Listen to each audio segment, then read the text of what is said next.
Is your debt causing you sleepless nights? Knock your debt out with Debt KO.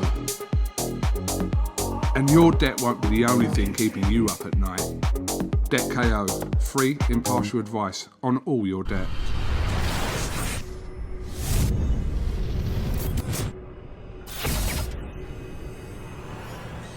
This is KUGAN CASSIUS Rifle TV in association with MTK Global. It's fight day. I'm joined by Jermaine Springer. How are you, mate? Yeah, I'm feeling good, thank you. Good, man. All good? Yeah, looking forward to the fight now. It's been a long week, so obviously this is the last moment before the fight. I'm looking forward to it. What day did you get here? I got here on Tuesday morning. So you did the isolation for Did the isolation 24 hours? Yeah, for more or less 24 hours, yeah. They woke us up Wednesday morning, about 9 o'clock, 9:30. The same, we've got the all clear, so we're good to go. It's a bit of a, for people that haven't done it, it's a bit of a long, frustrating kind of wait. Yeah, it is. It is. A few weeks ago, I was more apprehensive about getting the COVID test coming back negative, stuff like that. But the closer we got to the fight, I just felt like everything was going to fall into place and it was going to happen. So on the Tuesday night when I slept in the hotel, I wasn't that worried, to be honest. You've had 8 fights in your 2-year career? Yeah, just over 2 years, yeah. Just over 2 years. So, I mean, looking at your record, Whittaker Hart seems to be the best name on there. You've not had that many fights, so is that a fair? No, that's definitely a fair assessment. I'd agree that Whittaker Hart is my toughest opponent today, yeah. How much of Thomas Whittaker Hart have you seen? I've seen quite a few of his amateur stuff. That's mostly on YouTube. I hadn't seen, I think at the time when he did fight, I think I did see one of his pro fights, but I haven't seen it recently. I've seen a lot of his amateur stuff though, yeah. Obviously, he comes here backed by former cruiserweight champion Tony Bellew. So he's been talking Thomas Hart, Whittaker Hart up all week. I'm sure you probably would have seen his comments about Thomas and this fight in particular. So. Yeah, he's bigged him up. And to be fair, it seems to me he's put like even more pressure on him. But they expect big things from Thomas Whittaker Hart, and I'm here. I've got my own ambitions, and I'm here to spoil the pie. I said it before. I'm here to spoil the pie. Yeah, absolutely. You're not here just to kind of just make up the numbers. You're here to focus on your career and get the win on tonight. Yeah. So talk to me a bit about your career so far. Are you satisfied with the way things have gone? Yeah.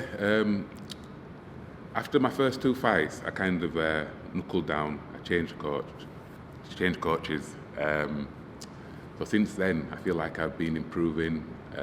I've been more professional.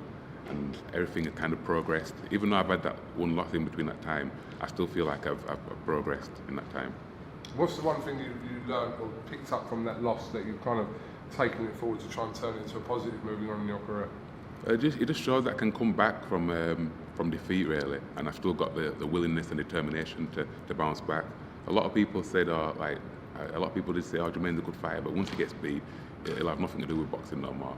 I've shown a lot of people wrong, I've proved them wrong, and I've come back, and I feel like I've come back stronger.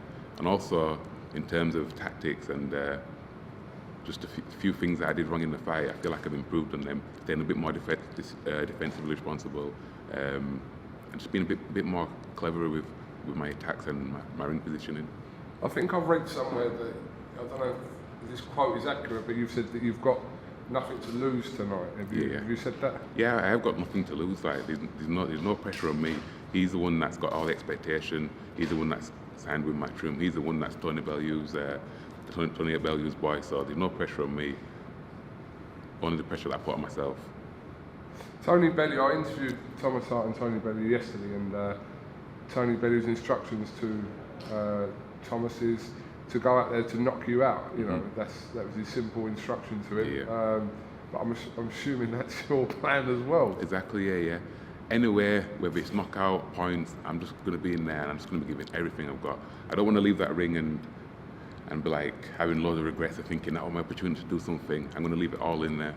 What does a win over Whittaker Hart do for your career moving forward? It just propelled me to where I want to go in boxing, to be honest.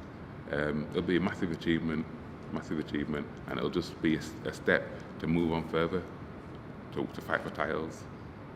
Obviously, you're going to be in a situation tonight where there's no crowd, so I suppose you'll hear the very few people that are kind of working on the production tonight, you'll hear kind of those voices. You hear people in your corners' voices more probably clearly, but I'm sure that won't faze you having no kind of people that you're familiar with in the crowd. Yeah, like it's similar to the small hall show. Sometimes it can go really quiet, and the only person you hear is your corner just shouting. So I'm kind of used to that environment. Obviously, I've not been into a fight where there's actually been no crowd, so it's going to be slightly different. But like, yeah, I feel like that won't faze me, that there's going to be no crowd. What do you think of your division domestically? Because it's obviously there's guys like Waxy and that are kind of on the verge of possibly challenging for world honours, and then the domestic scene, it seems it's open now.